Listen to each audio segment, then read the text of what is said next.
હર્ષ સંઘવીએ ગઈકાલે મારા ઘરે પોલીસ મોકલી, મારા પરિવાર સાથે ગેરવર્તન કર્યું અને એ વાતનો મેં ભાંડો ફોડ્યો જગ જાહેર. તો સાંજ સુધીમાં એક બનાવટી AI ઓડિયો વાયરલ થઈ ગઈ. તમારા ઉપર જ્યારે અમે સવાલ ઊંચો કર્યો, સવાલ ઉઠાવ્યો, ત્યારે તો કોઈ ઓડિયો ના આવ્યો. જ્યારે મેં એમ કીધું કે મારા પરિવારને હર્ષ સંઘવીએ પોલીસ મોકલીને હેરાન કરવાની કોશિશ કરી છે, તો સાંજે છે એક બનાવટી ઓડિયો વાયરલ કરવામાં આવ્યો. 100 કરતા પણ વધુ FIRઓ કરી અને હર્ષ સંઘવીએ આમ આદમી પાર્ટીના કાર્યકર્તાઓને જેલમાં પૂરવાનું કામ કર્યું. તમે તમારા જેવા ડરપોક કે કાયર માણસ નથી, અમે તો લડનારા હિંમતવાન માણસો છીએ. કહેવાતો જે કોઈ ભાઈ છે સામેવાળો, એ પાછો મને કાયદાનું જ્ઞાન આપે છે. અરે ભાઈ આસપાસ આવું જ્ઞાન મને કોને આપવાની જરૂર છે? હું ઓલરેડી પોતે વકીલ છું, મને બધી જ ખબર હોય કયો નિયમ છે ને કયો નિયમ નથી. એમાં મને કઈ કોઈએ ફોન કરીને કહેવાની જરૂર જ નથી હોતી કે હર્ષ સંઘવીના આવ્યા પછી ગુજરાતમાં ડ્રગ્સનો વેપાર વધ્યો છે. બનાવો એનો પણ એક ઓડિયો, ગોપાલ અને કોઈ ભાજપના નેતા વચ્ચેનો. તમારી ઉપર 100 સવાલ ઉઠાવ્યા છે, ત્યારે તમને ઓડિયો બનાવવાનું ના સૂઝ્યું. અને જ્યારે મેં એમ કીધું કે મારા પરિવારને હર્ષ સંઘવીએ ગાળો દેવડાવી, મારા પરિવાર ઉપર ધાકધમકી કરવાની કોશિશ કરી, ત્યાં તો ઓડિયો બનાવ્યો. સનસનીખેજ ભર્યા સમાચારની જેમ પ્રસારિત કરવામાં. ભાઈ કોઈ સનસનીખેજ નથી. સનસની તો 2027માં સનસનીખેજ ભર્યા સમાચાર આવવાના છે. બ્રેકિંગ ન્યૂઝ 27માં આવવાના છે. સંઘવી જેલમાં જાય છે અને આમ આદમી પાર્ટીની સરકાર આવે છે. આખો વિડીયો જોતા પહેલા હજુ પણ અમારી ચેનલને સબસ્ક્રાઇબ નથી કરી તો યુટ્યુબ પર સબસ્ક્રાઇબ કરો અને ફેસબુક અને ઇન્સ્ટાગ્રામ પર ફોલો કરો.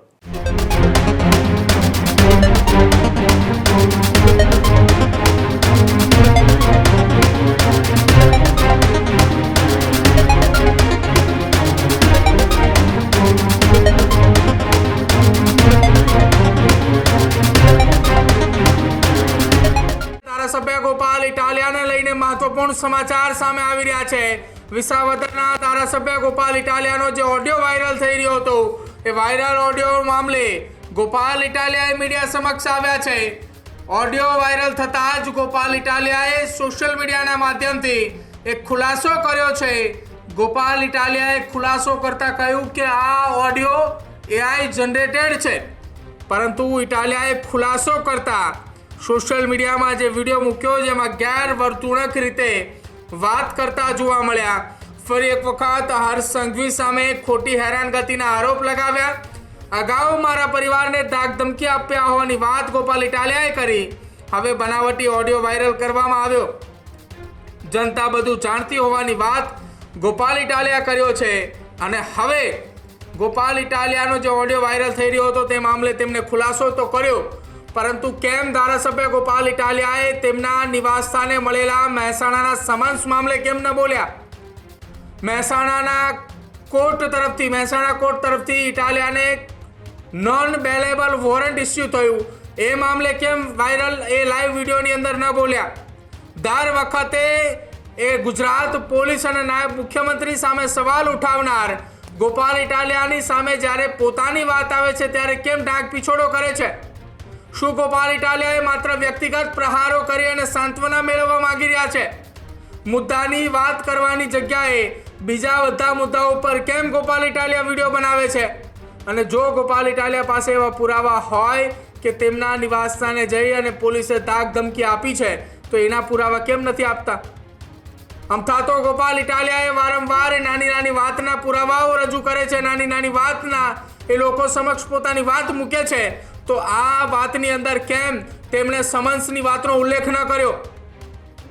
સુરતમાં તેમના નિવાસસ્થાને તેમની માતાને ધાક ધમકી આપવાના આરોપો જે ગોપાલ ઇટાલિયાએ લગાવ્યા હતા, તો એ આરોપોનો પુરાવો કેમ ન આપ્યો? વારંવાર રાજ્યના નાયબ મુખ્યમંત્રી સામે અવાજ ઉઠાવનાર ગોપાલ ઇટાલિયા કેમ એ મહેસાણાની કોર્ટે આપેલા સમન્સની મામલે ન બોલ્યા? કોર્ટની પ્રક્રિયાએ પોલીસે પાલન કર્યું છે, પોલીસે માત્ર સમન્સ આપવા પહોંચી હતી. એમાં ધારાસભ્ય કેમ આટલા ઉગ્રતાથી નિવેદન આપતા જોવા મળ્યા? AI જનરેટેડ ઓડિયો હોવાની વાત એ ગોપાલ ઇટાલિયા કરી રહ્યા છે, તેવી તો સુસ્પષ્ટતા એમને પણ કરવી પડી કે આ ઓડિયો AI જનરેટેડ છે. સાંભળો ધારાસભ્ય ગોપાલ ઇટાલિયાએ બેફામ આપેલા આ વધુ એક નિવેદનને. ચોરી અને એના ઉપર સીનાચોરી. હર્ષ સંઘવીએ ગઈકાલે મારા ઘરે પોલીસ મોકલી, મારા પરિવાર સાથે ગેરવર્તન કર્યું અને એ વાતનો મેં ભાંડો ફોડ્યો જગ જાહેર. તો સાંજ સુધીમાં એક બનાવટી AI ઓડિયો વાયરલ થઈ ગઈ. અરે વાહ, તમને બધી ખબર પડી જાય છે. અમે તો આખા વર્ષમાં તમારા ઉપર 100 પ્રકારના મુદ્દાઓ ઉપર આંગળી ઊંચી કરી છે. અમે તમારા વિરુદ્ધમાં કીધું કે તમે ડ્રગ્સના કારોબારની અંદર તમારી આખી પાર્ટી સંડોવાયેલી છે. કેમ અમારો ઓડિયો ના આવ્યો? અમે તો કીધું કે હર્ષ સંઘવી 8 પાસ છે. કેમ ઓડિયો ના આવ્યો મારો એમાં? અમે તો કીધું કે આ ડફોળ છે. કેમ ઓડિયો ના આવ્યો? ડફોળ છે એવી વાતચીતની પુષ્ટિ કરતો. અમે તો કીધું કે દારૂના હપ્તા તમારા ભાજપ વાળા કમાય છે. કેમ ઓડિયો ના આવ્યો? તમારા ઉપર જ્યારે અમે સવાલ ઊંચો કર્યો, સવાલ ઉઠાવ્યો, ત્યારે તો કોઈ ઓડિયો ના આવ્યો કે હા આ વાત સાચી છે. અને જ્યારે મેં એમ કીધું કે મારા પરિવારને હર્ષ સંઘવીએ પોલીસ મોકલીને હેરાન કરવાની કોશિશ કરી છે, તો સાંજે છે એક બનાવટી ઓડિયો વાયરલ કરવામાં આવ્યો. કઈ વાંધો નહીં, કરો વાયરલ. જનતા બધું જ જાણે છે કે સાચું શું છે ને ખોટું શું છે. સાચી વાત તો એ છે કે અત્યાર સુધીમાં 100 કરતા પણ વધુ એફઆઈઆરો કરી અને હર્ષ સંઘવીએ આમ આદમી પાર્ટીના કાર્યકર્તાઓને જેલમાં પૂરવાનું કામ કર્યું.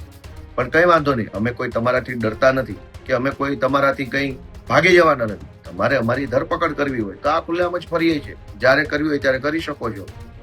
ડરપોક કઈ અમે તમારા જેવા ડરપોક કે કાયર માણસ નથી.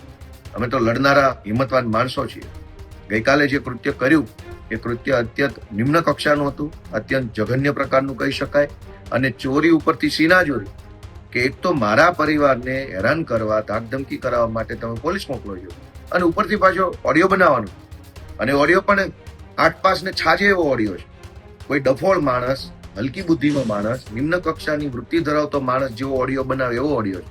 જેમાં કહેવાતો જે કોઈ ભાઈ છે સામેવાળો, એ પાછો મને કાયદાનું જ્ઞાન આપે છે કે હમણાં ઓલો નવો નિયમ આવ્યો છે, એમાં ઘરના ફોટા પાડશે, પછી એ ફોટા અપલોડ કરવા પડે. અરે ભાઈ 8 પાસ, આવું જ્ઞાન મને કોને આપવાની જરૂર છે? હું તો ઓલરેડી પોલીસમાં રહી ચૂક્યો છું. હું ઓલરેડી પોતે વકીલ છું. મને બધી જ ખબર હોય કયો નિયમ છે ને કયો નિયમ નથી. એમાં મને કઈ કોઈએ ફોન કરીને કહેવાની જરૂર જ નથી હોતી કે હવે આવો નિયમ આવ્યો છે. પાછો કહેનારો વ્યક્તિ એમય કહે છે કે બા ઘરે એકલા છે. ઓહો, આટલી બધી ફેબ્રિકેટેડ વાત. બા ઘરે એકલા છે કે નહીં એનાથી પોલીસને ક્યાં આમાં કઈ કે લેવા દેવા છે? અને જાણે તો મને ફોન કરીને પોલીસે આગોતરી જાણ કરી હોય કે તમને ઘરે આવશે, આમ કરશે, તેમ કરશે. એટલે આખો આ બનાવટી ઓડિયો, અને દુઃખની બાબત તો એ છે કે આવો ઓડિયો જે બનાવવામાં આવ્યો છે એ ઓડિયો બનાવનારા લોકોને પણ બુદ્ધિ નથી કે આની અંદર જે કાંઈ વાતચીત એને સામેલ કરી છે, એ જે મેં મુદ્દા ઉઠાવ્યા, મેં એમ કીધું કે હર્ષ સંઘવી આટલી પ્રકારે દાદાગીરી કરી છે, જાણે કે એનો ભાજપ ખુલાસો કરતું હોય. એ ખુલાસા ટાઈપનું અંદર ચર્ચા જોડવામાં આવી છે. એટલે આ આખી બનાવટી વાત જે છે ચૂંટણી ટાણે આવી છે. અમે તો કહીએ છીએ કે હર્ષ સંઘવીના આવ્યા પછી ગુજરાતમાં ડ્રગ્સનો વેપાર વધ્યો છે. બનાવો એનો પણ એક ઓડિયો, ગોપાલ અને કોઈ ભાજપના નેતા વચ્ચેનો, અને કરો વાતચીત કે ભાજપના નેતા પૈસા કેટલા લે છે અને ગોપાલભાઈને એ જાણ કરે છે. એવું અમે તો એમ કહીએ છીએ કે તમારા આવ્યા પછી, હર્ષ સંઘવીના આવ્યા પછી ગુંડાઓ, બુટલેગરો પોલીસને દોડાવીને મારે છે. પાટણમાં માર માર્યો, અમદાવાદમાં માર માર્યો, રાજકોટમાં, અમદાવાદમાં, વટવા સાઈડે પોલીસની ગાડીઓ પર તલવારો મારી હતી. પોલીસને ગુંડાઓ મારી લેવામાં સહેજે શરમાતા નથી સંઘવીના આવ્યા પછી. તો એનો એક ઓડિયો બનાવો ગોપાલ અને કોઈ એસપી આઈપીએસ વચ્ચેનો કે અમને બહુ મારે છે ગોપાલભાઈ, આ સંઘવી આવ્યા પછી બહુ મારે છે અમને. તમારી ઉપર 100 સવાલ ઉઠાવ્યા છે, ત્યારે તમને ઓડિયો બનાવવાનું ના સૂઝ્યું. અને જ્યારે મેં એમ કીધું કે મારા પરિવારને હર્ષ સંઘવીએ ગાળો દેવડાવી, મારા પરિવાર ઉપર ધાકધમકી કરવાની કોશિશ કરી, ત્યાં તો ઓડિયો બનાવ્યો. અને કેટલાક હર્ષ સંઘવીની ટોળકીના સભ્યો દ્વારા સનસનીખેજ ભર્યા સમાચારની જેમ પ્રસારિત કરવામાં. ભાઈ કોઈ સનસનીખેજ નથી. સનસની તો 2027માં સનસનીખેજ ભર્યા સમાચાર આવવાના છે. બ્રેકિંગ ન્યૂઝ 27માં આવવાના છે. સંઘવી જેલમાં જાય છે અને આમ આદમી પાર્ટીની સરકાર આવે છે. જય જય ગરીબ ગુજરાત. આ જ પ્રકારની તમામ અપડેટ જોવા માટે ન્યૂઝરૂમ ગુજરાતને લાઇક, શેર અને સબસ્ક્રાઇબ કરવાનું ભૂલતા નહીં.